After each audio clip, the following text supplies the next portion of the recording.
Não durma na primavera. Este é um tema que nós queremos tratar. Antes, porém, quero convidar você para se inscrever no canal. Curta e compartilhe.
O que podemos aprender com Davi?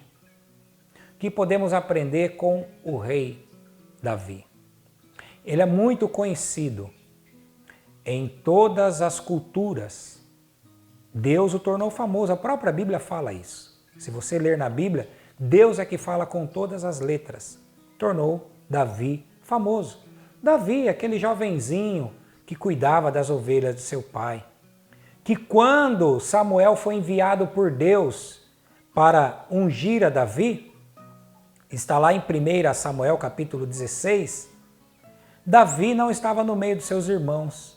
E Samuel viu que passaram-se ali os 7 irmãos de Davi. E ele não viu nenhum que Deus havia escolhido. Perguntou para Jessé, pai de Davi, acabaram-se os filhos? E aí então Jessé falou, tem um que ainda está no campo. E mandou chamar Davi. Samuel disse, ninguém vai se assentar à mesa até que ele venha. E aquele jovenzinho que estava ali esquecido no pasto, Deus disse para Samuel, unja que é este mesmo. Então Davi, escolhido por Deus, ungido ali por Samuel, e a Bíblia diz que logo em seguida o Espírito do Senhor se apoderou de Davi. Este homem do qual o próprio Deus falou, homem segundo o meu coração. Este homem que era capaz de enfrentar, como ele enfrentou o gigante Golias, e de ir para as guerras. Sempre que você vê falando de guerras que Davi travou, quando o inimigo vinha contra ele, ele ia de encontro ao inimigo. Este mesmo Davi que a Bíblia relata, que é tido pelo povo judeu como aquele, de fato é isso que a Bíblia fala, aquele de quem descende o Messias. Esse mesmo Davi, dos 150 salmos, 75 são atribuídos a Davi. 73 levam o nome dele e outros 2 não levam o nome. Um deles é o Salmo 2. E outro que diz, se ouvirdes a sua voz, hoje não endureçais o vosso coração. São de autoria de Davi, segundo o Novo Testamento, que atribui a ele. Então a metade de todos ali os 150 salmos são atribuídos a Davi. Este mesmo homem que ele falou da crucificação de Cristo, quando nem sequer havia crucificação em Roma. Sim, Davi viveu 1000 anos antes de Cristo, antes do Messias. E ele ali no Salmo 22, ele fala, traspassaram-me as mãos e os pés. Ele fala, lançaram sorte sobre as minhas vestes, coisas que o Senhor Jesus citou na cruz. Estão escritas ali por Davi. Este mesmo homem que nunca perdeu uma batalha. Se você for lá na Bíblia, todas as batalhas, começando com o gigante Golias, todas as batalhas, Davi venceu. E quando ele teve a opção de perder, teve a opção dada por Deus Na contagem do povo, numa certa ocasião, não era para Davi contar o povo, ele contou o povo. Então Deus deu algumas opções, 3 opções para ser bem exatas. E uma das opções era que por 3 meses ele fugisse dos inimigos. Davi não quis essa opção. Ele falou, caia eu nas mãos do Senhor, porque muitas são as suas misericórdias. Por que eu estou citando isso? Você vê quantas virtudes de Davi? Mesmo assim, teve uma fase na vida dele que ele dormiu na primavera. Não era a época de dormir. Era a época em que os reis saíam para a guerra. Sabe, meu querido e minha querida que me ouve, vocês que estão me ouvindo, época de batalhar não é época de dormir. Todos nós, sem exceção, temos uma vida que nos impõe lutas. É verdade ou não é? É luta no casamento, é luta na vida financeira, é luta na vida espiritual, é luta na vida emocional, é luta na vida profissional. Às vezes você está aí batalhando, trabalha durante o dia, faz faculdade durante a noite, faz um curso para você melhorar na vida, para você, como a gente costumava ouvir dos pais, ser alguém na vida. É verdade ou não é? Então, a gente tem que tomar muito cuidado, porque naqueles momentos de luta, uma hora ou outra, a gente pode correr o risco de dormir na primavera. Volto a dizer, na primavera era a época dos reis saírem à guerra. Então, quando você está nesse clima de guerra, fique esperto. Fique esperto, porque de repente o dormir para nós hoje, dormir na guerra, o que seria? De repente aquela proposta que parece tão fácil, que vem de mãos beijadas, fica esperto, é dormir na guerra.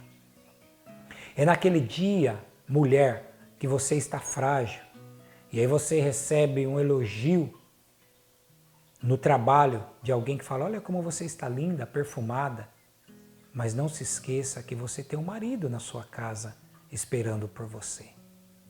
Isso seria dormir na guerra. Você, jovem, dormir na guerra, de repente, amizades que falam, puxa, você não fumou um ainda? Puxa, você ainda não tomou um veneninho? Quem sabe você, jovenzinho aí, 13, 14, 15 anos. Você, jovem, menina, você ainda não saiu com ninguém, não ficou com ninguém. Sabe? Isso é dormir na guerra. Isso é dormir na guerra. Sabe por quê? Porque depois, quando você acordar, as consequências poderão ser muito grandes e graves. Davi, não vou relacionar agora todas as virtudes que eu citei, tem mais ainda. Inclusive, ele era luthier. Claudemir Nunes, o que é isso? Luthier, para quem não sabe, é aquela pessoa que fabrica instrumentos. A Bíblia fala disso também. Mas deixando agora um pouco de lado, sem esquecê-las, as virtudes de Davi, e a que mais pesa, na minha opinião, que Deus, o próprio Deus falou, homem segundo o coração.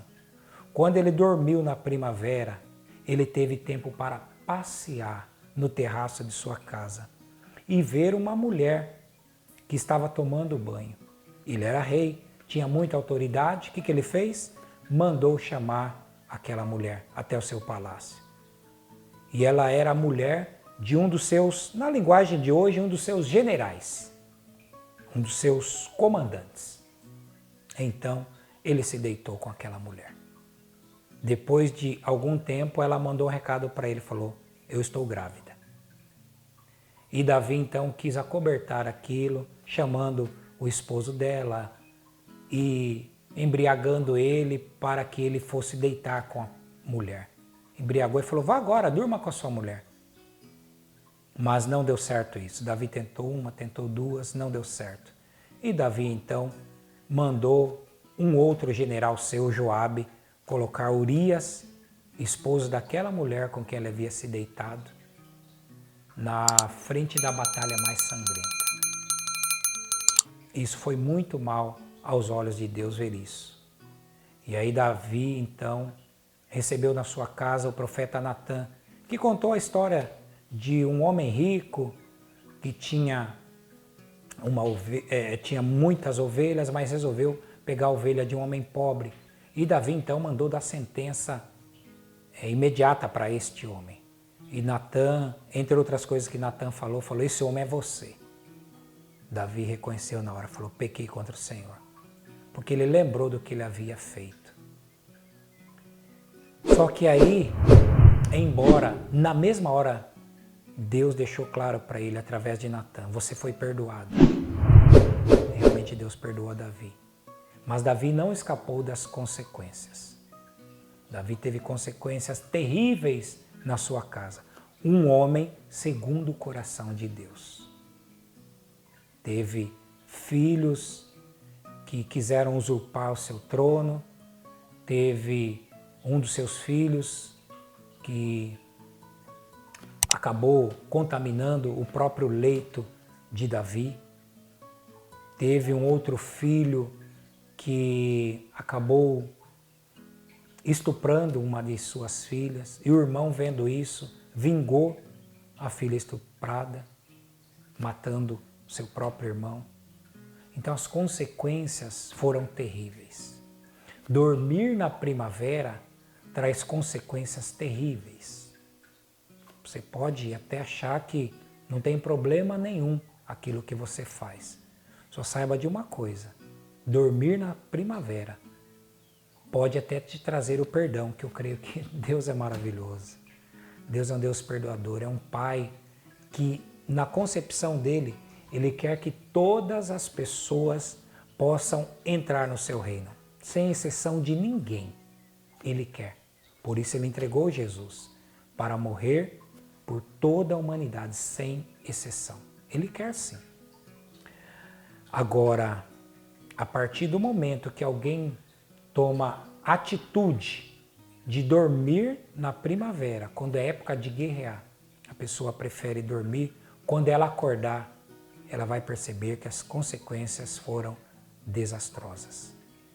Trocando em miúdos, você pode agir e tomar as atitudes que você quiser. Saiba que Deus ele está pronto para te perdoar se houver um verdadeiro arrependimento. Só que uma coisa é certa. Assim como diz a teoria do caos, que uma borboleta que bate as asas num continente, ela pode provocar ciclone em outro continente, assim também, cada uma das suas atitudes, elas provocarão consequência que às vezes você não gostaria de ter, mas que tem a ver com as atitudes que você teve. Aí vai a nossa dica para você.